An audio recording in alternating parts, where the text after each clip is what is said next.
everybody. It's lovely to see so many people here. I can't see anything with my glasses, but I can't see my page if I don't have them on, so it's going to be a lot of on and off with glasses. It's lovely to see you all here, and thank you very much to our hosts, our two MEPs. Now I have to put on my glasses again, Petros Kokalis and Alessandra Moretti. So we're here today to talk about how we shift to a more sustainable diet and understanding consumer trust in food. So without further ado, I will hand over to Alessandra, who will take us through a little introduction and to set the scene. And after that, I'm going to talk a little bit about EAT Food and the EFF. So this is a joint session with the EFF and the EAT Food, and also share some results from our yearly EAT Food Trust report. And this will sort of serve to set the scene for, so we're going to look at the what is the status? And after that, we will go into the why and the how. How can we, why is it like this? And what can we do to actually perhaps move consumers or move us, because we are all consumers after all, towards a more sustainable food system and food practices. So in the panel discussion, I have some colleagues who I will introduce a bit later. And then at the end, we have a question and answer session where you, the audience, get to ask all your questions, and we also take questions from our participants online. So please, Alessandra, I hand over to you. Thank you very much. Good morning to everyone. Let me first thank to Luisella and ET Food for organizing this event, in which we will have the chance to comment and discuss together the results of annual ET Food Trust report. A report which is based on an extensive quantitative research with the aim of measuring consumer confidence in the food chain as its main player.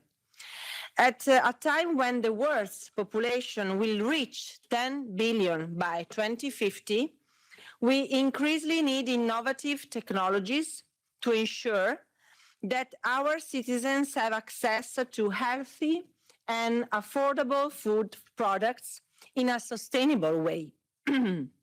As politicians, I believe it's our moral duty to promote a healthy lifestyle and to ensure that the food we bring to our tables is of high quality and accessible to all.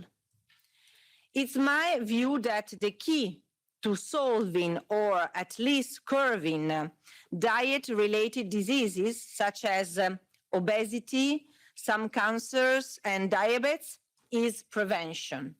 However, to prevent, our citizens should be equipped with all the necessary tools to make an informed choice. Therefore, information and education campaigns are essential.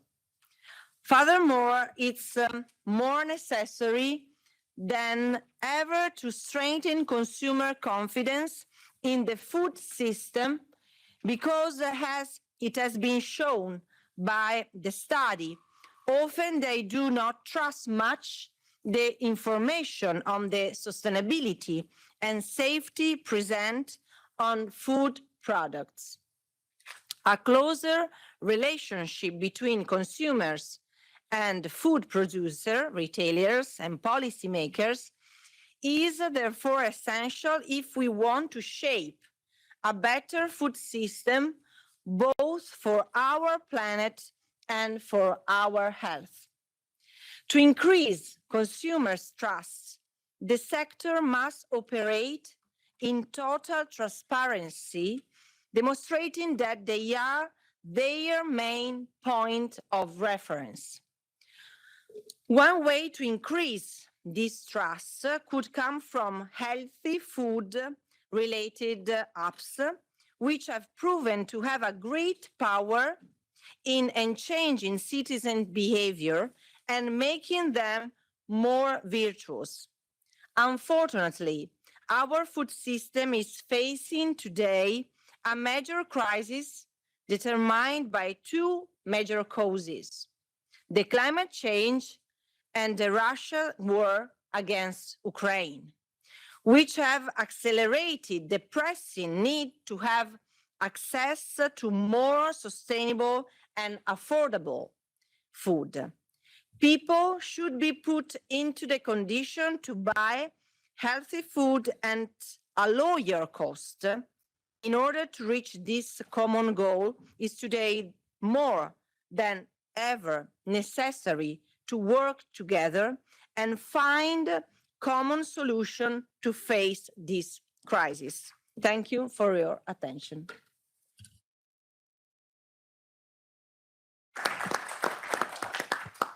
Thank you very much for that introduction and for setting the scene to what we are going to talk about in the next hour and a bit. So if I could have my slides, please, that would be great. And whilst I wait for that, I will just give you a little bit of an introduction. So I mentioned earlier that this is a co-organized event by the European Food Forum and EIT Food. And the European Food Forum is an independent, politically led, non-partisan forum led and governed by elected members of the European Parliament. The EFF aims to promote open multi-stakeholder dialogues on sustainable food systems with policymakers, food supply chain actors, civil society organizations, research and academia, and other public institutions. So this is a very perfect collaborator with the EIT Food, who also very much believe in open dialogue and debate with all stakeholders around the table. So the EFF was funded in 2019 by 5 MEPs and from 5 different countries and 3 European Parliament political groups. And it now has 38 MEPs covering all the 7 political groups. The European Food Forum does not itself take positions on specific policy issues. And okay, I'm not familiar with the technical side here. Can I move slides by myself, yeah, or just next? I just say next and then the slide? Okay. Phonetic. Yes, it's a phonetic system. I like it. Okay, so the EIT Food, yes, of course, we've sort of already heard a little bit about the current situation where we're at. Our current food system is a leading cause of some of the biggest challenges that our food is facing. And we have societal, environmental, and entrepreneurial challenges with all sorts of statistics that we've heard before, many of us, I'm sure. Next slide, please. Next slide, please. So at EIT Food, we are one of several innovation communities established by the European Institute of Innovation and Technology. And we're a food innovation initiative working to make the food system more sustainable, healthy, and trusted.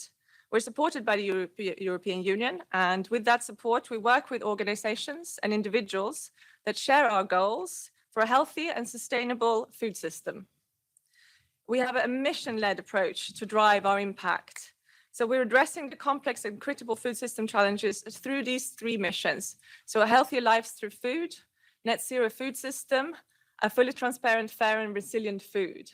And to achieve this impact, we work to educate, engage with children and adults, and also through the educational system.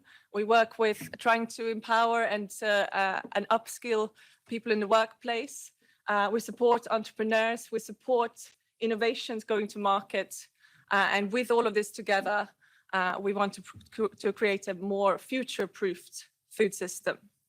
Collaboration is also central to all the work that we do. And we want to make sure that we incorporate everybody across the food chain to achieve the change. Next slide, please. This is why we are looking at trust. Back 1 slide, please. Because we think it's crucial to put consumers or citizens at the heart of our missions. We need to involve consumers in all that we do in order to make sure that the future food system is something that everyone can accept and wants to live in. So trust is one of those things that is crucial to make a food system that functions. And if a food system transformation can't happen without consumers, we need to take into account the end user, the consumer. And the consumer, as I said earlier, is actually us. We are all consumers, because the one thing we can't live without is food. So therefore, we all have to be involved in this. And how can we become more active participants in this transformation? Next slide, please. And this is why we've put together the trust tracker. So this is our quantitative study. So we do many different things. We try in Healthy Food, what we try to do is first understand what drives consumers, what are the barriers for consumers taking a more active role, as well as informing and as well as engaging and talking to people. So the trust tracker is a quantitative study looking where we track consumer trust in the food value chain and its actors, really from farm to fork. It surveys over 20,000 consumers across 18 countries per year. And we also carry out some qualitative studies, and I have a few small anecdotes from our qualitative studies as well, but mainly I will look at our quantitative stuff today. Next slide, please. So when we asked, how much trust do you have in the following groups regarding the production, selling, and regulation of food? Unsurprisingly, perhaps, farmers came out on top. All four groups, so we have farmers, food retailers, catering and restaurants, food manufacturers, and authorities. And authorities are food-related authorities. So unsurprisingly, farmers came out on top, but for how many groups? 5 groups can still improve in their trust. So the distrust in retailers and manufacturers and authorities is the biggest, with less than half of consumers trusting the last 2 groups of actors. And since tracking the data, since the starting of the tracking in 2018, we have seen some improvements, and especially in the 2021 data. However, this improvement in trust has started to go back down again. It's not very much, but perhaps it is so that now that the pandemic is kind of fading in our memory, surprisingly, we are less positive about the food system being able to deliver the food that we need despite the challenges and circumstances. Our qualitative studies also shows us that there's a difference. So although farmers, as we can see, they have 66% of people trusting them, and overall, there's not really, oh, there's an echo. Overall, we only see that the last 2 entities have less than 50% trust. But you see that the people who say that they actively distrust these entities is increasing as we go down the list as well. But it depends within these groups. So we also see that when we talk about smaller farms, for example, smaller corner shops, local governments, they are more trusted than the bigger institutions, the bigger industrial farms, that sort of thing. So next slide, please. And we are, of course, not the only people looking at what consumers do and how they're motivated when it comes to food. So this is a slide from the Eurobarometer 2022 data, where it's been looked at what matters to consumer when it comes to food. So in this survey, we see that when buying food, the most important thing for consumers is cost. After that comes taste, then food safety, where the food comes from, the nutrient content, so I guess how healthy the food is, and the impact on the environment. And then after that comes ethics, whether it's sort of the way that the food has been produced supports your beliefs. So we have also looked at this from a slightly different perspective, but we see this a similar sort of trend. So if I go to the next slide, please. So we measure what we call how confident people are in the integrity of the food system by asking, do you believe that the food system produces food which is tasty, healthy, safe, healthy, authentic, and sustainable? And again, unsurprisingly, perhaps what people say is that they feel that tasty food is what our food system is best at. After that comes safe. And this sort of goes a little bit against what the Eurobarometer says, in some sense that food safety is very important to us, but we assume that the food that we can buy is safe. So although it's an important aspect, it's not something that we necessarily are worried about all the time. So taste and safety are something that consumers can verify themselves. If they eat food and they don't get ill, then they know it's safe. If they eat food and it tastes good, they know it's tasty.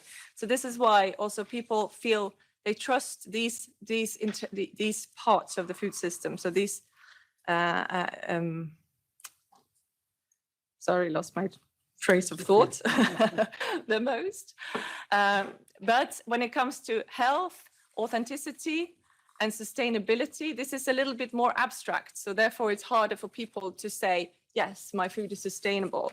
So we see that actually sustainability is the lowest on the scale. The people aren't really sure that the food that is being produced is really sustainable.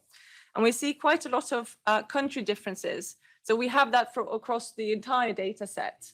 But I'm only going to show some country differences for this particular slide here, because I don't want to go into too much. So if you start clicking through, yeah. So we see for taste, the countries that are most confident in that the food system produces food that is tasty. We have the UK, we have Ireland, and we have Israel.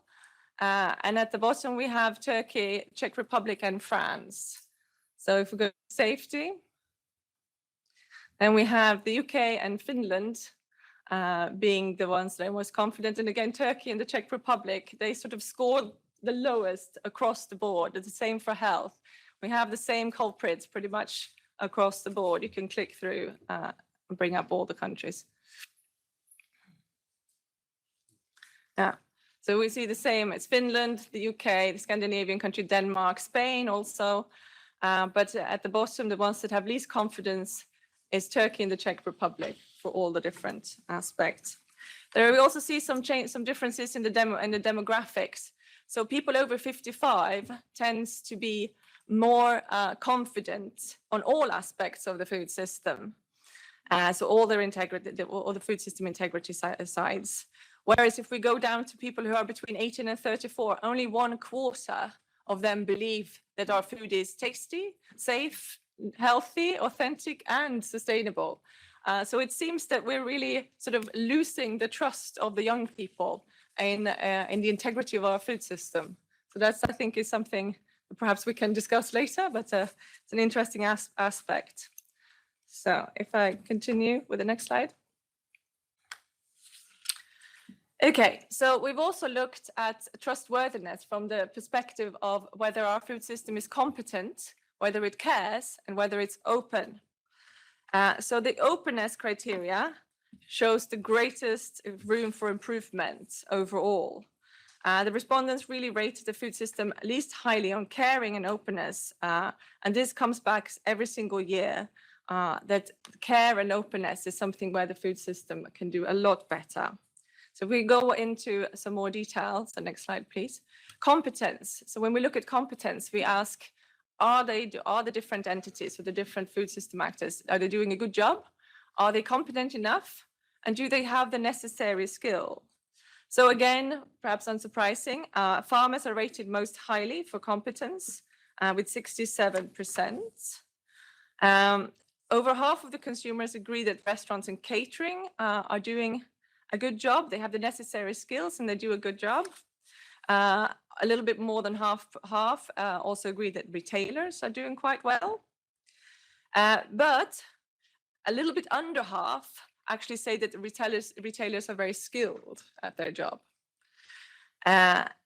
Food manufacturers are considered to be quite competent, with 55% or 52%, sorry, agreeing to that. But they also don't, 48% actually, so a lot lower, a bit lower, it says that this group is not doing a very good job. And 26% are actually disagreeing and saying that they're really not doing a good job. And if we sort of hone in on the authorities, they rate low with 44%. But what shows here, and what's quite interesting to point out, that people actually think, quite a lot of people think that the authorities have the necessary skills, and they're competent. They're just not doing a good job. Next slide, please. So when we look at care and openness, so here we looked at care. Do the entities act in the public interest? Do they listen to public concerns? Do they listen to what ordinary people think? And in terms of openness, do they provide all the relevant information? Are they honest about their role? And are they sufficiently open? So I haven't included a lot of percentages here, but just to say the farmers, both for care and openness, farmers was the only group that scored above 50% for these criteria. So that shows there's still a lot to be done when it comes to openness and honesty for the other entities.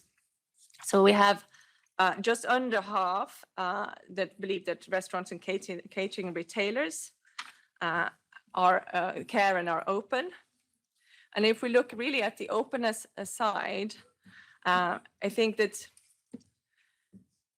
most participants, thank you, believe that that retailers, what was I saying? That the food manufacturers and authorities are not so honest and not so open. And actually, for the food manufacturers, what we see here is actually for the first time that more consumers, more respondents disagree. They actually say that that food manufacturers are not, the more think that they're not doing a good job than are doing a good job. So the balance is tipping. And again here, if we look over the last several years of data, the trustworthiness has gone up a little bit in 2021, but is now sort of starting to come down again. So again, probably perhaps due to the pandemic. Okay, next slide, please. Okay, so when we look at honesty and transparency, this is where we can do the most, or where we can improve the most. People are most likely to trust entities which are open and honest and speak directly to people, come clean about their ingredients and additives, so again, being open and honest, change according to people's needs and expectations, not just to make profit, and are traceable. So next slide, please. So I have a few more slides just to look at sustainable, to kind of link us to our panel discussion about sustainability and innovation. So how do we shift to a more sustainable diet? So next slide, please. We see that actually 72% of Europeans are motivated to live a sustainable life, but only 42% do. And only 35% believe that our food system produces food which is sustainable. So we have a gap between people's motivation and people's actual behavior. And what do we do? What can we do to overcome this gap? We need to understand the barriers towards that motivation, or to why we're not following up on our motivation. And this has been rather stable. So the motivation has been rather stable over the last few years, but we have seen that it's slightly starting to decrease, indicating that the barriers are so big towards living sustainably that it's just simply too difficult. So what can we do? What needs to be done to remove these barriers? And these could be barriers in our food environment. Sustainable food is too expensive, it's too difficult, or people simply just don't know what it means to have sustainable food. What is sustainable food production? In some of the qualitative studies we've done, we've seen that when people are asked about sustainable food, they very much talk about packaging, and that's the only thing that they can really relate to. Everything else, what goes into the production of food, is just a little bit too complicated and too abstract at this very moment. So next slide, please. But we at DAT Food, we believe that we need innovation to transform the food system. And of course, innovation is also something that can bring us to a more sustainable food system. But if we are to succeed with bringing innovation to the food system, we need consumers on board with that. So next slide, please. And this is something that consumers find quite difficult at the moment. Less than 40% of people are quite reluctant people, more than around 40% are quite reluctant to try new food products. So what surfaces are really a bit of distrust and skepticism, and sustainability does not seem to be an important enough driver, even though people feel and find it very important. It's not enough of a driver to push people towards trying new things. So next slide, please. So people find that food technology is scary. So if we look at innovation can of course be societal, social, there's all sorts of types of innovation. But if we look at more product sort of innovation, food technology is scary because people, if we are to make it happen, people are more likely to trust technologies which improve ways in which to produce the food compared to the technology which alters the food itself. So if you use a very fancy agricultural methodology to reduce the amount of water that you need, that's more accepted than if you tamper with the tomato itself. So they also would like food technologies which can guarantee that they lead to healthier or more sustainable food products. So they want evidence for the function of the innovation. They want innovations which can help the food system become more connected to the natural environment. So quite surprisingly, when we talk to consumers about innovation, what they see as innovation is going back to the old ways, is building on the old ways, what we used to do, and how we can bring that back with, in a better way, kind of thing. And also people are sort of a bit suspicious about products with over-the-top marketing campaigns linked to them. And in general, new food technologies, new foods are sort of seen more to be for young urbanites kind of thing. And people are a little bit against this sort of forced innovation kind of thing. So next slide, please. Okay, I will skip this slide. So we can go to the next one, please. Okay, so we see through this, what I've just presented, that we are starting to have sort of a growing repository of data to better understand the drivers of behavior and the barriers towards changing behavior. But of course, there is plenty more that can be known, and we will discuss this a little bit. So, and at the AT Food, what we're doing at the moment, we've had a lot of desperate small projects, and we're trying to bring this all into what we call the Consumer Observatory. This is a program where all of our quant and qual studies are pulled together into sort of a one-stop shop for consumer insights and a place for sort of futurescape and consumer trends to guide the food system transformation with consumers at the center. We have seen that Europeans value sustainability, but find it hard to implement it in everyday life. And this is most likely because of the barriers which exist in our local food environment. And to bridge this gap, we really need the contributions from all stakeholders. There's a growing desire for simplicity and clarity, so more information, more honesty. And at the heart of this, the food system needs to improve its openness. The sector needs to operate with honesty, transparency, and openness, demonstrating that it cares about consumers and is acting in the public interest. So I think this is the perfect segue to turn to the panel, to dive a bit deeper into the whys and the hows. And I'm very proud to have with me today such distinguished panel members. I don't know, what would you be? Panelists, perhaps? To discuss how we shift to a more sustainable diet. So I have with me, if I start on my right, MEP Petros Kokalis. And I did have a little... He's a member of the European Parliament, member of the Committee on the Environment, Public Health and Food Safety, and a substitute member of committees on Agriculture and Rural Development, Fisheries and Budgets. Then I have Luisa Crisi Giovanni. Did I say that right? Mm-hmm. Excellent. EU Grants Program Manager and Consumer Policy Expert at Euroconsumer. She's in charge of EU Grants, Fundraising Program Manager and Consumer Policy Expert at Euroconsumer, as well as member of the Executive Board of European Consumer Organizations at BEUC. I never know exactly how to say this acronym, an expert of European projects, public relations and consumer rights. And to my left, I have Courtney Price, lead for behavior sciences at the FAO, He's a behavior scientist, risk communication expert, and strategic advisor, working at the FAO for a long time, I understood, on kickstarting the application of behavioral science to make FAO an even more effective enabler of change for a healthier, more food-secure planet. So perhaps, Courtney, if I could start with you. Anything that you could share with us from the FAO behavior analysis, which goes wider than just trust, and also perhaps just your personal views on trust in general as an element to inform decisions. Thank you, Sophia.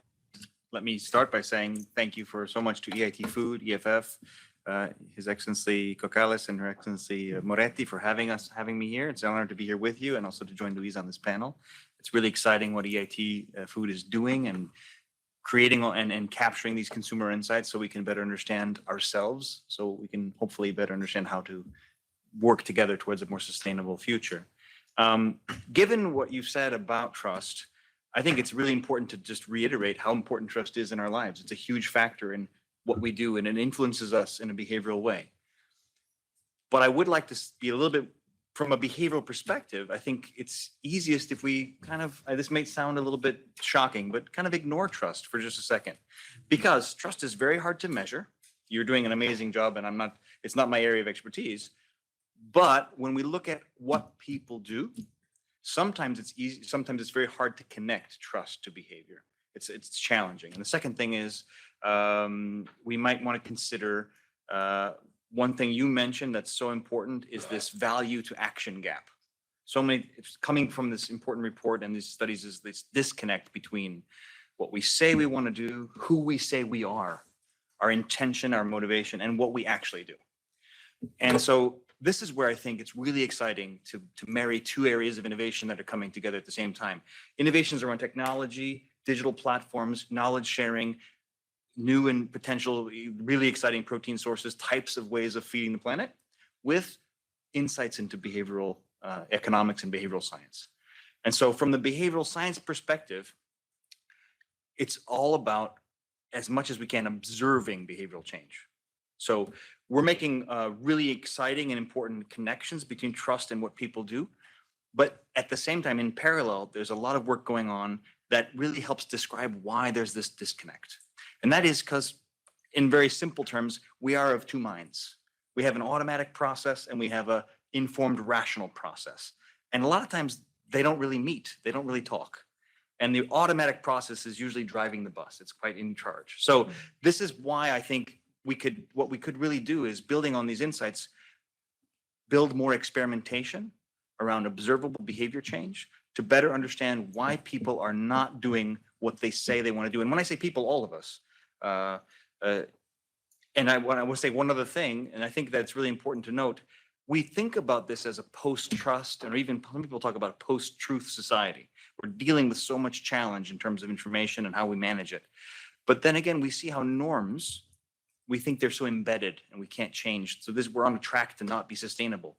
But norms change quite rapidly. And actually, I even brought something that used to be very normal, which is not normal anymore. Wearing masks, it took us a lot of energy to make that normal, right?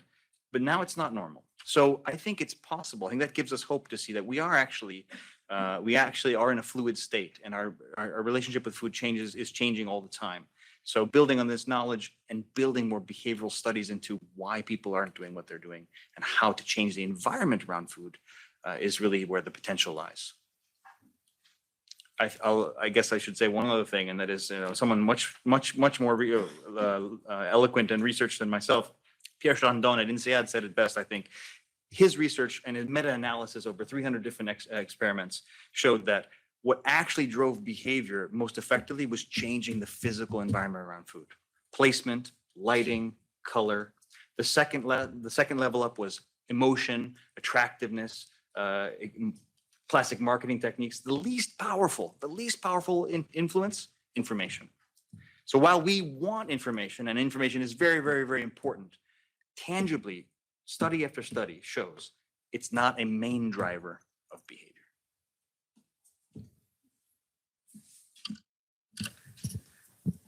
Thank you very much. Anyone would like to add to what Courtney said? Louisa? Yes, if I may.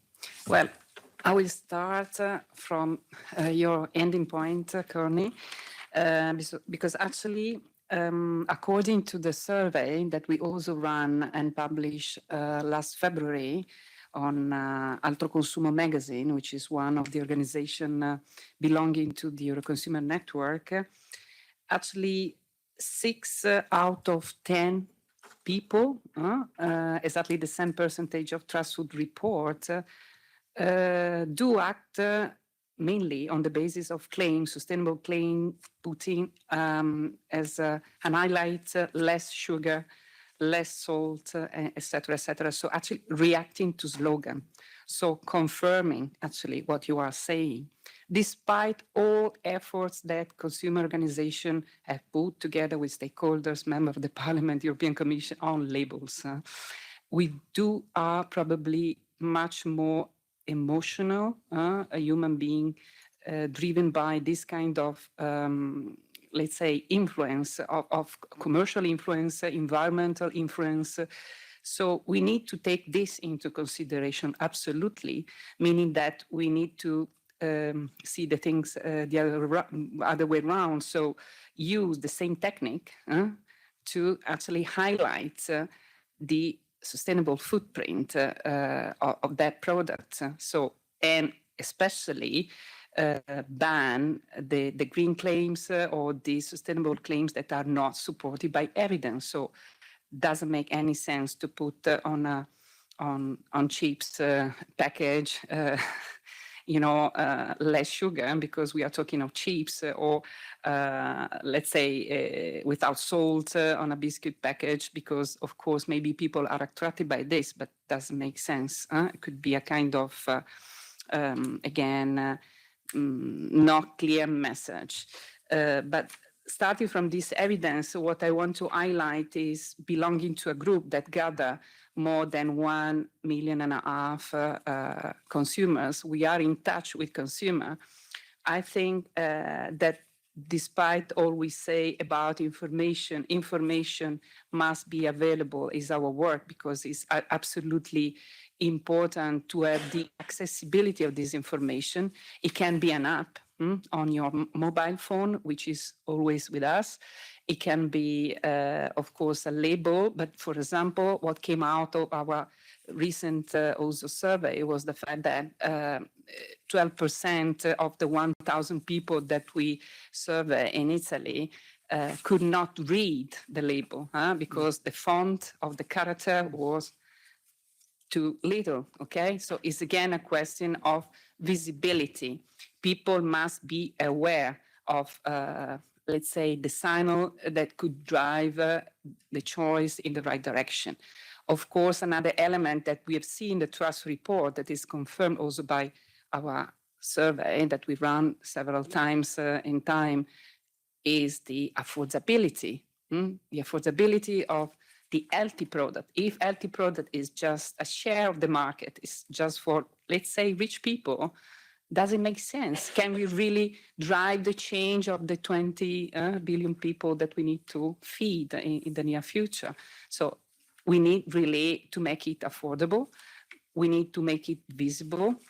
People must be aware. It could be the 3A, if you want to remind it, affordable, accessible, in terms also of physical accessibility.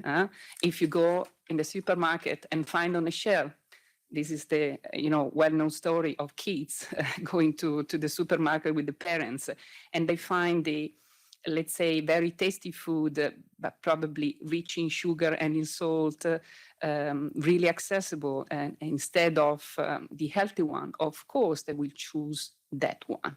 And this was also something that we also try to implement in our own organization. It was, I guess, 25 when we started a campaign. At that time, the Minister of Health ran a campaign, the name of which was Gain Health. Guadagnare Salute was a kind of global pact to push in the right direction to fight obesity and, of course, even, let's say, promote good health lifestyle. And we decided to provide to our employees together with the, let's say, in the corner of the snacks, fresh fruits. Again, to make it possible, to make it easy for consumers and also for ourselves in our own consumer organization, the healthy choice. So it's a question also of environment, it's a question of claims that should be substantiated by facts, but it should be an easy choice. This is the main message that I want to bring to this table. So our role as consumer organization is to convey this choice, also to test the fact that the composition of product respect the labels, if you want, because the labels remains the identity card of the product.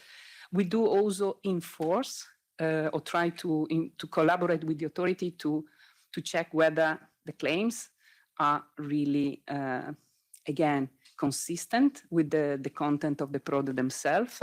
And this is more than ever important because by the end of the month, of course, will come the regulation about the empowering, citizen in relation to the let's say, commercial communication and labeling and communication around, of course, the fact of avoiding greenwashing, because this, I think, would damage not only consumer empowerment, but also and mainly the business who wants to run in this direction as a front runner, really providing the famous sustainable and accessible offer to their clients, which are consumers.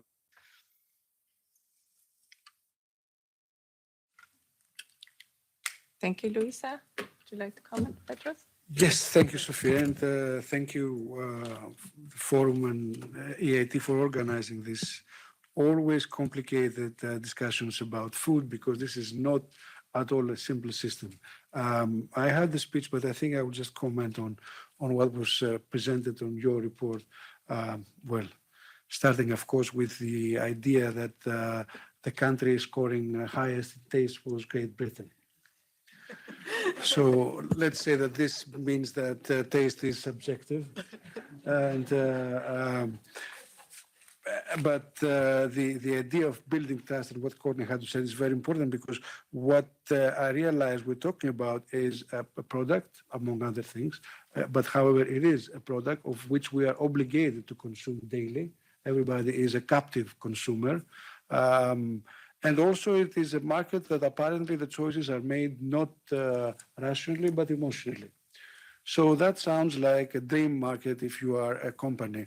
You have people who are obliged to consume daily, and they do that not with their minds, but with their hearts and emotions. And that is why we have to regulate it properly and bring clarity and simplicity and simple messaging to citizens. Because, okay, I don't want to speak about consumers anymore, but it's we're people and we need to eat daily, and that doesn't necessarily make us consumers. We can also be producers of food, and there's a very growing movement towards growing your own food, which obviously brings more trust and brings this closer supply chain. Now, we have a system of, we had a long discussion in the European Parliament about establishing front of label packaging, front of package labeling, which means a unified system across Europe that brings together all the necessary information for the consumer, hopefully in a font that's big enough for everybody to read. However, we are not getting this legislation going forward. We have a huge rupture in the way that the European Union is managing food and agriculture. I noticed also in your report that the idea of sustainability of the food in terms of carbon footprint was not even present in the Eurobarometer of 2019, and now it's something that is very central. So what I'm trying to say that is the European Union has a competence to regulate agricultural production since it's almost its beginning. It is the oldest, most complicated, most comprehensive common policy, and also the biggest item on our budget. That makes for very very policy-wise important common agricultural policy, and also a very well-entrenched system of managing this policy between all the stakeholders, which is farmers, and not so much single farmers, but farmer associations, MEPs in the Agri Committee, industry stakeholders, and less so consumers. This policy was designed with a simple and very clear goal, single goal, to make sure that farmers have enough economic returns to ensure that the countryside is not abandoned. Now, with the Green Deal, we have, for the first time in the history, first of all, just a few years ago, that we talked about food as opposed to agro. Now we have, with the Green Deal, two revolutionary for the European Union instances, where, first of all, we have DG Santé, which is not DG Agri, it's the Ministry of let's say, Health, of which, of course, we don't have a common health policy, as we found out with the pandemic.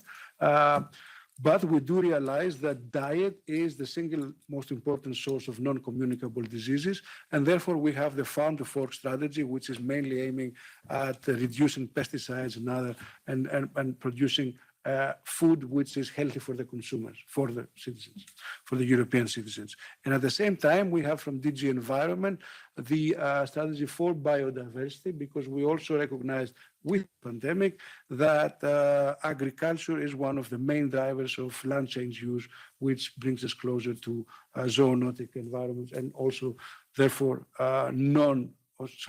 communicable diseases like the pandemic.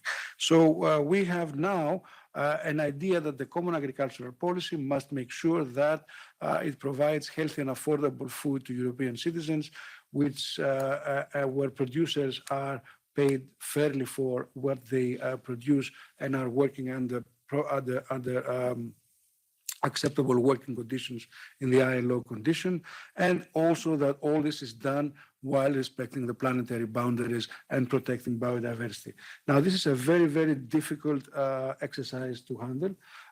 Now, with the war in Ukraine, of which Alessandra spoke earlier, we also discovered the idea of food security, which is a very big debate whether there is an issue of there's definitely not an issue of food security in the European Union, the way that FAO is defining food security, but there is an issue of affordability, which is rising every month in the supermarkets, and we saw that people buy their food according to the cost of the food, which is rising. Now, we haven't managed yet to have this front of package labeling regulation have come to discussion, because there is a huge fight. There is a number of competing claims, and in my view, there is a big elephant in the room in the problem of package labeling, which is that a label can only take a snapshot in time, can only take a snapshot of an instance. It cannot give you the guidance or the behavioral change for a diet, which is something that takes hold over years of your life. Of course, it's also about quantities. So in my country, I come from Greece, there is a huge uproar about Nutri-Score, where Coca-Cola is actually labeled as a better substance to consume than olive oil. And this is, of course, has everybody very upset. But again, olive oil is good for you, but if you drink like 5 liters of olive oil every day, then it's not good for you. So this problem of regulating behaviors over time, I think it's really a next level issue that we have to touch through behavioral changes. And I was really shocked to hear what Courtney had said, to say that it's not really about information. It's about placement. It's about the experience, let's say, of food. So we clearly have to do a lot of work, because we have a huge biodiversity problem. We're having an increasing health problem in the European Union, and we have, even though we are the last in the trust level, that we saw, and this makes sense. This is, I think, a general trend in our days, in a period of increasing insecurity and cascading crisis from public health to food and democracy. So that makes sense. So I think we're going to see a lot more from the next legislator on the food regulation, because now we are facing a sort of a pushback due to the food security idea and debate. We even have a political group which has placed a moratorium on anything green on the Green Deal issue. So this was my remarks on the discussion. I stayed away from the text because I think you said it all. Thank you. Thank you very much for that. So I sort of picked out a few things. First, I just wanted to say, I think we've all touched on information and the fact that information isn't necessarily the best way. We've also heard a lot about labeling. This has been discussed a few times. So I wanted to sort of follow up. At EIT Food, we took the opportunity, which is a terrible thing to say, but during the pandemic, and then with the crisis of the Ukraine crisis happening as well, we also we carried out a study to see how people's behavior would change, sort of their shopping behaviors, their relationship to food during this period. And actually, one of the outcomes that we saw was that because food is more expensive, people are more worried about whether they will get enough food and be able to buy enough food.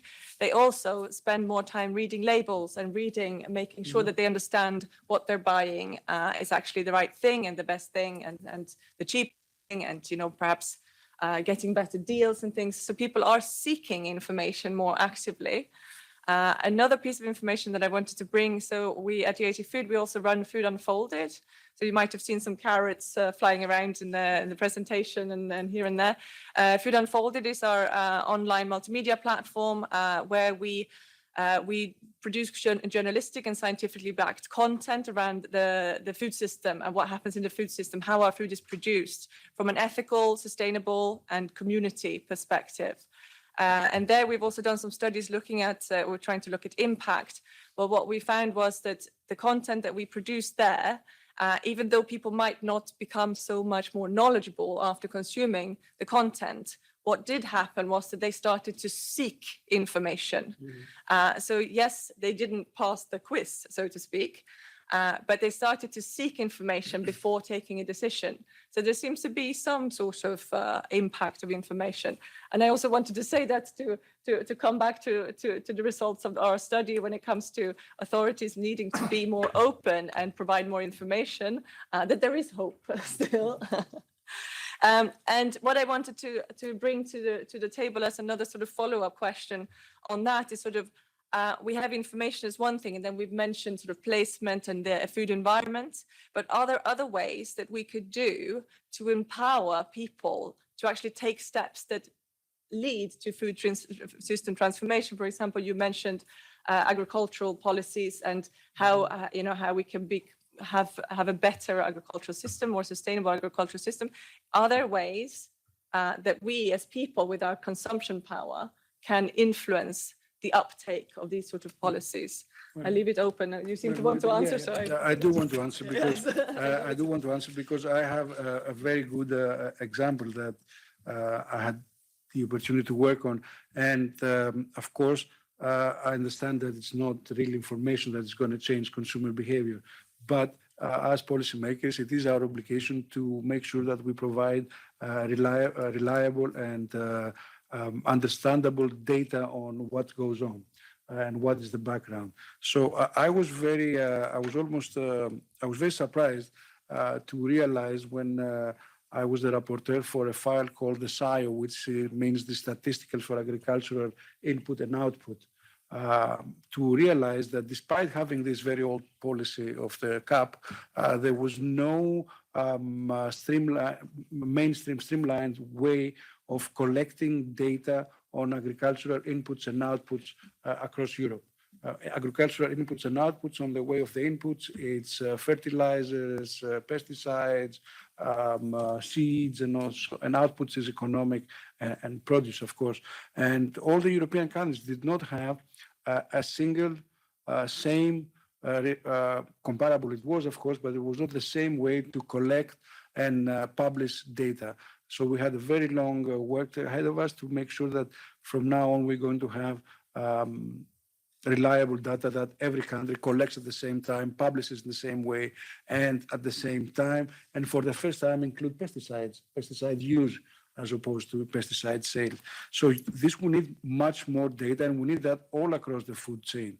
Very recently, there was a big splash in my country, in Greece, where a startup was sold, which made the system to put on tractors to look ahead on the ground and make sure that it sprays what needs to be sprayed and not anything that is programmed. It looks at the ground and makes a smart decision on how to use pesticides. So if we're going to use 50% less pesticide for many reasons, for reasons of health, for reasons of biodiversity, for reasons of reducing the cost to farmers, we need to get very much smarter on it. So we need innovation on all levels of the food chain, on the application side for information, but also a lot in the production side, into making sure that our data is robust. And I think it's not the policymakers who will do the education, but it's a lot more that has to do with consumer organizations and marketeers and other behavioral scientists, which we are not.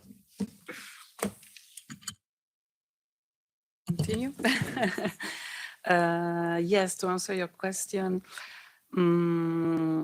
again, I think there is a kind of habit to consider consumers as individuals, full stop, and to lose the dimension of, let's say, aggregation of individuals. Consumer groups, consumer organization can organize, for example, collective purchases. We've been doing this for energy services. We've been doing this for heat pumps. I mean, it was probably one of the first, probably example, the collective purchase of food in the past that we forgot. And this is still something very powerful, in my opinion, to reach out the farmers, to really reinforce the link with the producer, with the retailers who wants to really change the market. This is one driver, potentially point of action, to do points after this meeting. Another possibility, in my view, is to do also debunking, because as you were saying, Mr. Kokalis, in reality, when we are talking about food, we are talking about market, we're talking about trade, interest, national interest. Despite the fact that we are in Europe, at the heart of Europe, there are fights and commercial fights. And I guess the general interest is sometimes forgotten.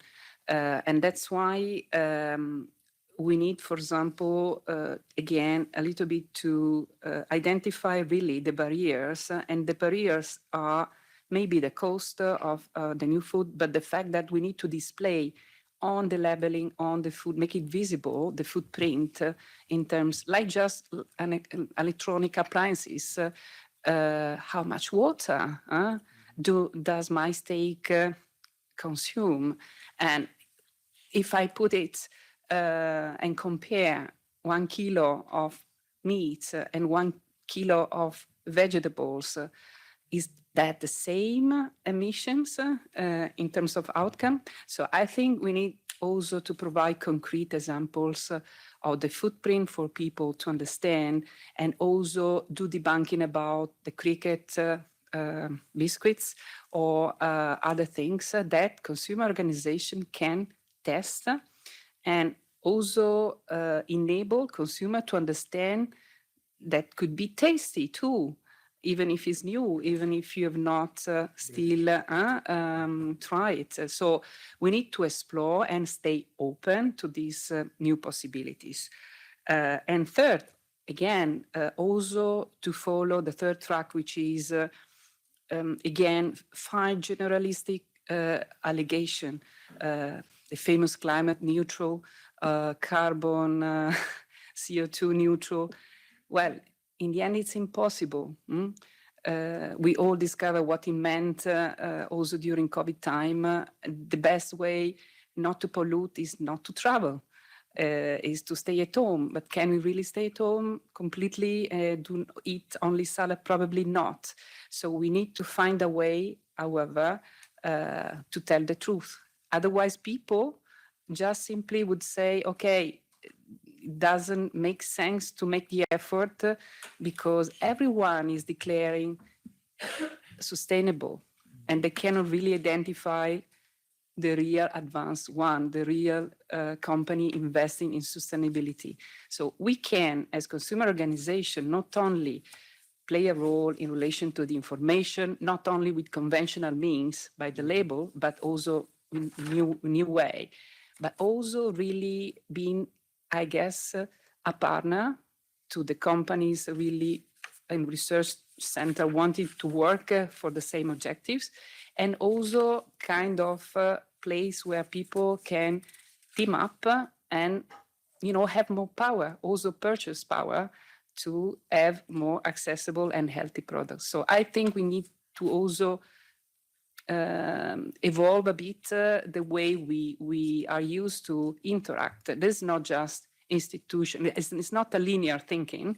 We really need to play the game in the market fully and not just, but in a circular way, really playing our role at all time, debunking and enabling consumers. This is a fascinating debate. I'm so glad to be part of it. And when I was preparing, I was thinking I really want to get across the message that information is not the most viable way in general for influencing behavior. But I fear I've gone overboard. So allow me to say that the provocation has been successful. Perhaps the context is missing. And so I'm really grateful that my colleagues have pulling me back from the headlines. The most important point that I think that we're all discussing right now is that context matters. And Luisa, you made an incredible, the important point about generalizing around different individuals versus groups versus societies, and it's what we need to do as human beings to be able to get anywhere. We have to generalize to have some kind of we can't stay in the complexity. However, I think what I think is really important to say around information is that it really matters what we know. It really matters what we learn. It has a huge impact on us. One of the things behavioral science has shown us is it really matters when. Timeliness of when you receive information is really important. The best time to start a new habit for most people is is at the onset of a really important life change. Okay, when you move house, you want to start jogging. I just moved to a new apartment. That's a good time to start also a new jogging habit. But why don't we take these same health tips that we learn and apply it to food and healthy diets? Education and food can also be integrated more in terms of time.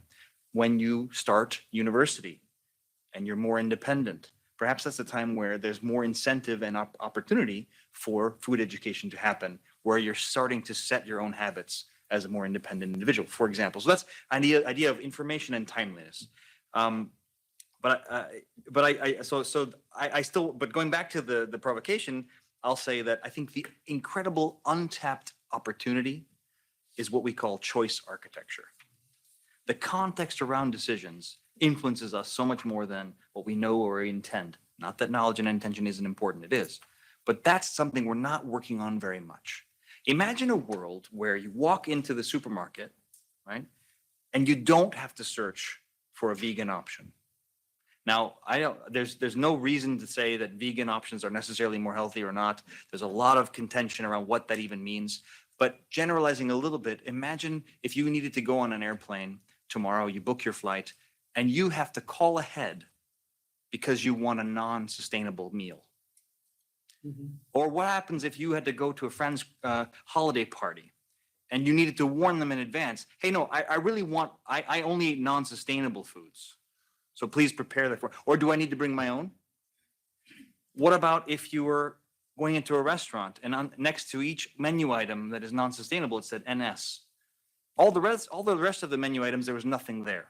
So by default, by elimination, those must be sustainable. Now that is too simplistic, of course, but it's a thought exercise that I'm stealing from Behavioral Insights team that did a very interesting amount of work on this, just to say that norms, defaults, these structures that we have in our systems, keep us ingrained in certain activities. And information is a part of the solution, but it's not enough to get us out of those tracks. So what I think is a really exciting thing that I think this report can also be contributing to and lead us to is co-innovation using behavioral insights with consumer groups, with other stakeholders, with farmer groups. When you unlock the potential of looking at choice architecture, where I place the food, what lighting it has, what music's playing, and I work with a group who wants the change themselves, that's when the real potential is. Just a tiny little experiment we did in FAO, 2 different experiments we did in FAO in our own canteen. We worked with nutrition experts, we worked with facilities management, sustainability experts, and behavioral scientists. And so many of those individuals said, we really need to tell people about why the food is not sustainable. But yet, in FAO, when we did our background research on our stakeholders, we found that most people know what happens when you eat unhealthy food. Most people know why you should eat sustainable food, and most people want to, right? So that wasn't the barrier. But by changing the placement of items, by changing by making it easier and more accessible to buy nuts instead of sweets, we actually successfully shifted the proportion of sweets to fruits. And if you make it easier for people to eat the sustainable option, and they want to, you work together with them to design a scenario where it's easier to do so, then that behavior is going to be more likely. So I think that in combination with timely information and education, we can really explore how choice architecture and collective design is the way we can work together. So and I think this brings us back to trust. What if we are working in policy to create environments where different groups can co-design change together? That would be an exciting place to be. So thank you very much. I think this is a good time to open the floor to questions from the participants. Just as a sort of conclusion, I think what we sort of can all agree on that we cannot just put the onus on consumers to drive the change. This has to be a collaborative system change where we bring all the actors, all the participants to the table to get this sort of collective design that you described, Courtney, where we create a new system that it's not just a little bit changed, but I think it has to change rather significantly for us to take big enough steps towards solving the problem that we have today. So now I would like to open up questions to the floor. So this is an open debate. So please feel free to ask any questions. Please do raise your hand if you have a question, and please try to keep it to more or less a minute and sort of a concise question. Shall I break the ice? Yes, Good please do. afternoon. I'm Katrijn Otten and I work for Cargill. We buy agricultural raw materials from farmers and then process them into ingredients that go to food, feed, and industrial applications. My question, I really liked, Courtney, what you said around, as consumers, we are in 2 minds. We trust chocolate being produced in a sustainable ways because we also like it. And at the same time, we come across, whether we want it or not, information from random bloggers around food, around processing methodologies, around ingredients that create doubt. So the question then really is around creating doubt on the basis of what, and where do I turn to for science-based, trustful information? Mr. Kokalis, you also said front-of-pack nutrition labeling can be just one element of the whole system. So my question is really about where is the go-to source for trustworthy science-based information, who has a role to play, especially when it relates to innovation. You refer to EIT Food and Food Unfolded, and Mrs. Cristi Giovanni, you refer to teaming up to debunk. So, and we talked about the system. So how can we do and bring together the different elements of the system to create that trustworthy information and get rid of the information overflow so that we can rebuild the trust, because we all have a role to play. Who could take the lead in bringing the different stakeholders together? Thank you. Does anyone fancy trying that question? No, Yeah. Just to try to also add something rather than answer. That's a really important and complex question. And I'm really excited to hear what others in the room have to say about it. I think one of the things that I've learned over looking at trust and, looking from a behavioral perspective is we tend to trust consistency. We trust when deeds and actions are aligned, but we also trust who we have experiences with. So this is where this experiential aspect, I think, is an opportunity where we can do more things together.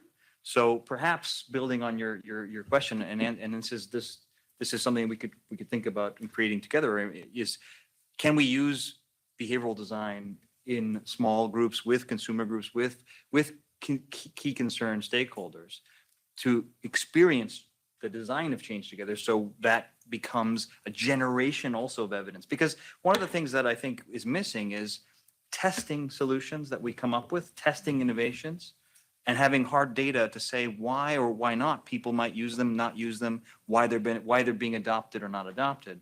And if a collaborative approach generates that data, then it's owned. We have something called the endowment effect, which drives, it's probably why it's so hard for us to sell used computers.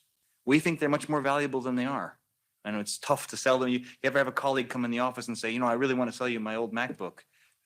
And they never successfully sell it because it's always overpriced, because it's mine. And I had created so many memories with this. So if we own the experience together and we can build trust with our institutions, maybe that's a potential step for citizen science to be citizen collective science. So just to add to that, before I pass on to somebody else, this is, I find also, when we created Food Unfolded, this was something that we all very much looked at. And we sort of realized, okay, there are so many places out there with so much information. And what we had to do was to set up a set of principles that we adhere to, that we made clear we adhere to through the content that we create. But what we sort of came to, and it came as a very difficult experience where we sort of we tried to go with a bit more of a clickbaity, let's get the audience in, and ended up it was an infographic about coffee and how to produce coffee, the perfect cup of coffee according to science. And we thought, this is going to be great because it's according to science, so everyone will trust that. We had the International Barista Association hot on our heels. They were furious that we had attempted to say that you can produce coffee in a scientific way, because coffee is about community, it's about knowledge, it's about so many other things, emotion, and it's not just about a scientific methodology or a process.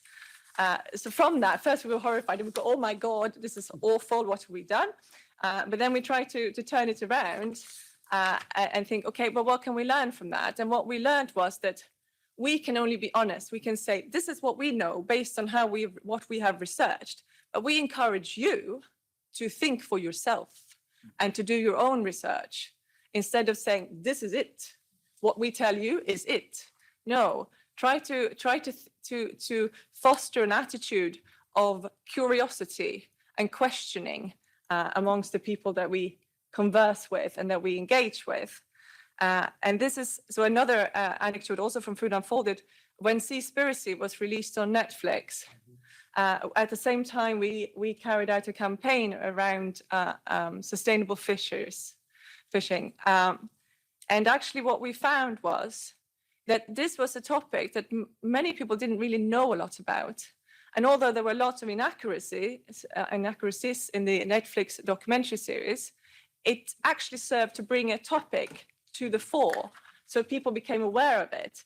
And then we could come in and balance the debate. So I think, coming back to what Courtney said, it depends very much on the situation. And for me, I think that by taking whatever the situation we have and trying to turn it into something that is positive, that you can learn from and that you can question. So that's just my 2 cents on that question. But Louise, I think you wanted to say something as well. Yes, actually, when the organization for which I started to work with more or less 30 years ago, the main pillar of the activity of Altro Consumo was information, independent information based on what? Membership fees model, okay? Then you wake up a day and you discover that people do not read anymore. I mean, I'm exaggerating a little bit, but the point is the world is changing and we cannot wait till the end of this changement before doing something in order to enable, let's say, consumers who are the ones for which we work. Our mission is to serve consumer interests. Therefore, what we do is to continue testing, of course, reproducing the results, the outcome of the test, but knowing that people maybe will not read carefully anymore like in the past because they do not have time, we do not have time anymore. We just maybe notice the label or the slogan, we discover. We need to work with the market and with the institution to make something happen, give visibility to the sustainable food, testing the product by saying, hey, look, this is not, let's say, compliant with the label. So working with our role, not changing our role and becoming an industry, but playing our role, but pushing the market to go ahead, to really improve their service. Because actually the brands of which we do the name and shame when things goes wrong, but we also do the best buy when things go in the right direction, actually ask us, what do consumer want us to do? And so here comes out again the suggestion of Courtney, co-design. So what could be the best possible sustainable product or price? So we need to really work with consumer, listen to consumer. And we also have done and implemented it in our way of work. We started to test with consumers. In the past, we only do our own testing in the labs. And at a certain stage, we discovered that we were missing consumer experience. If you are testing nappies, we had to do the testing with mom. And so we team up with Mom's Blog and we convey mom to really gather the experience, the real experience of moms.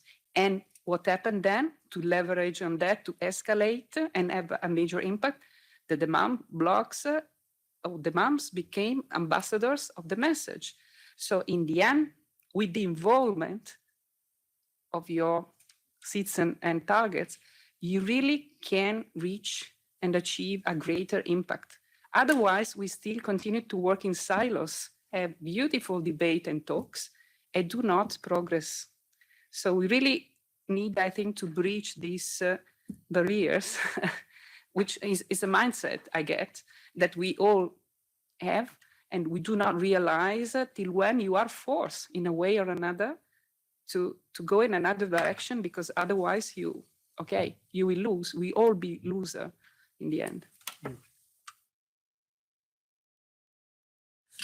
Sorry, I'm just going to jump in. Just from the perspective of time, do we need to be out here? Because we started a little bit late. So do we need to be out here? Okay, then I'm going to. I need to be out. Yeah. No, but you are doing the wrap up. So You can do it. yeah. So then I will hand over to you to kind of just summarize, Petros, before you have to rush off. Well, you are more than welcome to stay. I will have to go to a debate between the political groups about the food security resolution. And this brings me to the idea of the individuals, of representations, and of different groups co-designing change, which is what we do here, so long as we remain a participatory democracy and we represent citizens. That is why we are pushing for greater participation in elections. And then as representatives, we do this work all the time. And of course, I do very much believe in the public participation, in the bottom-up general involvement, inclusion. Now, just to answer now on this question of who do we trust, I think our job is to make sure that we do not allow for false claims. That we know what we want to be looking for. We want to be looking at the set of environmental standards, water usage, biodiversity protection, carbon footprint, and also we want to look on some social standards, and we want to set some nutritional values. Now, the nutritional values is a very different story because it goes back to the diet and the behavioral changes and the lifestyle of people. But this is not a place like, let's say, Sparta, where we want to have a state which produces the food and makes sure that everybody gets the same food, and therefore we produce good soldiers or whatever. We are a place with individuals, with choices, and what we have to provide is education, also nutritional education, which is not part of the curriculum in most of the schools. I'm very much in favor of schools that have gardens, food gardens, which gives people an understanding of how food is produced, what's the value of food. I had the experience of running an educational food garden in Athens, and we had school kids. And we played this game where we had kids run into the garden and trying to see who would be the first to find a tomato. And we would do that in the winter where there are no tomatoes, and we would explain like, okay, tomatoes grow in the summer, and so don't need tomatoes in the winter because it takes, freight and all that. And then we asked, where do tomatoes grow? And they would say a supermarket brand, which was all fine and funny in the first 200 kids, but it's not funny 75,000 kids later, where kids believe that the chicken grows in the supermarket.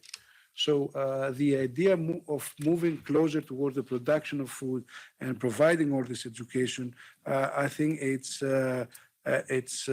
very, very important. And to go back to the diet and who will give us the advice, I would just have to go back to the Hippocratic idea of all things in moderation. I mean, that's all that we can make sure, because then we would go to the taste issue and to the British. So thank you for your attention and for being here. I really have to go to do this co-design, but you're welcome to stay. You're in good hands. Thank you very much.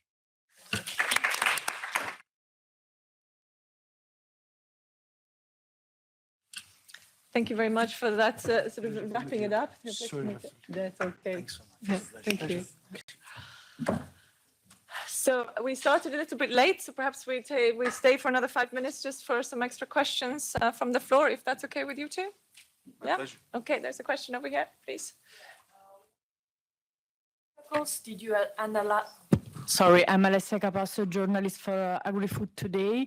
And so I have a question for the floor concerning the obstacles between behavior and the need to a healthier diet and the way that effectively citizens can obtain that. Did you ever analyze about time people have to dedicate to information and to go, I don't know, to supermarket and read the labels and the claims, considered also that salary are really low and people do not have so much time.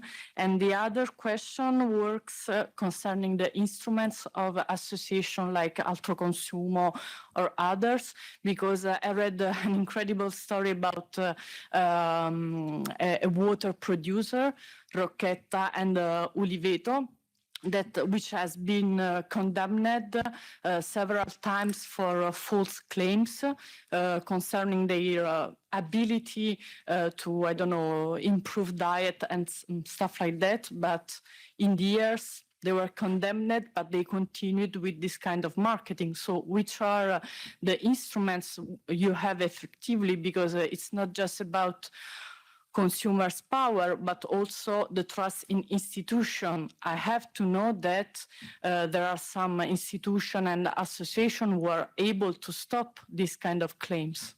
Thank you. So maybe I start with the first question.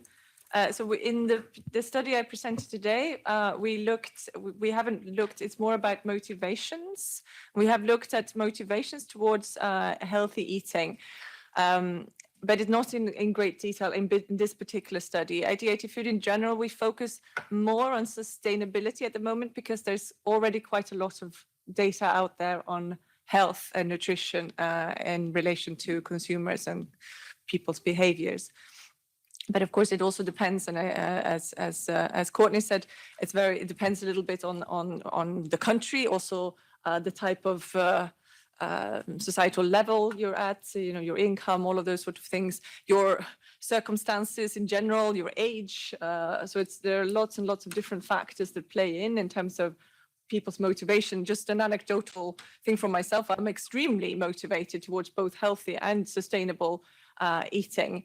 But when I all of a sudden had a family, then that motivation was quite different. And if I, who am so motivated, find it very hard to follow through on my beliefs, then I can imagine that this is quite difficult for most people, because all you want is your kids to eat something, anything. So not necessarily the healthiest. So, but Courtney, perhaps you have something on this particular question to follow up from your experience, and then I hand over to Luisa for the second question. Sure. So what I understood the question to be about is, how can we, we know we're working on investing and getting information to people so they can make informed decisions, but how can they do so when they're having less and less time to do so? They're busy. I think that's what I understood. Please correct me if I'm wrong. Time is of the essence, not only in general but also right now. I think there's two answers. There's two parts of the question from a behavioral point of view. You can use behavioral science to try to help parse, deliver, distribute, provide information in more effective ways that cater to the person, right? How they are most able to digest or receive information. Timeliness, as I mentioned before, is a key aspect. So where you place information and when you provide it. But backing up a little bit, I think getting back to the main tenet of a behavioral point of view or behavioral thinking is information the barrier, right? And if it's not the barrier, or if it's only a part of the barrier, what other barriers are there, and are we attacking them? So in your case, where someone is extremely busy, you mentioned low salaries, you mentioned challenging work environment. Are we working together to find out why this person is not able to follow up on the action they want, which is to buy healthy food? Why can't they? And from the research that we've seen, it's a whole host of reasons, but a huge part of it is we have a lot of the context around the decision that is driving more purchasing of less healthy food. And it's no one's fault. It's part of how we design systems or how they evolve, right? And so the question is, can we investigate with scientific method why people, what this barrier is and how to overcome it? And the answer is yes. There's plenty of research out there showing how in certain contexts, depending on the person, specific nuggets of information can be useful. Another point where it has nothing to do with information at all is partitioning. When we look at a piece of pizza, if it's sliced, we think it's more pizza than a whole pizza that's not sliced. It's just a natural part of who we are. So there's really a compelling study on also on juice. When you partition out juice into smaller glasses, it feels like more juice in 5 glasses than in 1 large glass. So can you think about ways to market, sell, package, and promote food using these techniques that help drive the behavior towards what people want, in addition to providing them information? I'm going to try to answer your question about the trust in institution who should be the watchdog of the market. We are luckily, especially I would say in Italy, the Italian Competition Authority is quite reactive and a good watchdog, I would say, cross-cutting sector, and has also the responsibility for the implementation of unfair commercial practices. Then when it comes to health and nutritional claims, there are rules dated, I guess, if I'm not wrong, 2006. So they are not news, where let's say there is a list of allegations that should we should be hollow. And of course, if you claim something that is not true, you are doing unfair. You are playing unfairly in the market. You are doing actually unfair commercial communication. And what we do as consumer organization is usually to cooperate with the enforcement authorities, with the Ministry of Health, with the competition authorities to raise the ball and actually ask them to intervene, not only notice it, I would like to emphasize it on the Italian market in this case, but at European level, because we are also recently followed by the CPC network authority, a kind of alert body, a knowledge alert body. So we can raise the alert because that practice could happen not only in our market, but in all EU 7 countries. So we actually are in a position again to gather the evidence coming from consumer directly,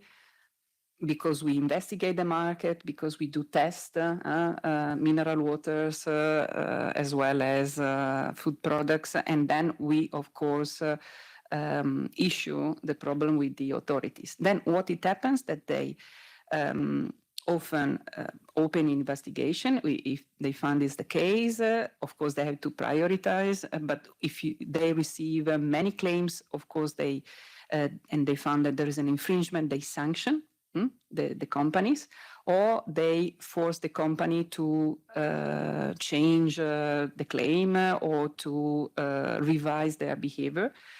And again, even when there are omissions, we can play a role and we can monitor what is happening in the market. But of course, we are a consumer organization active in several domains. So you can imagine how large is the range of intervention.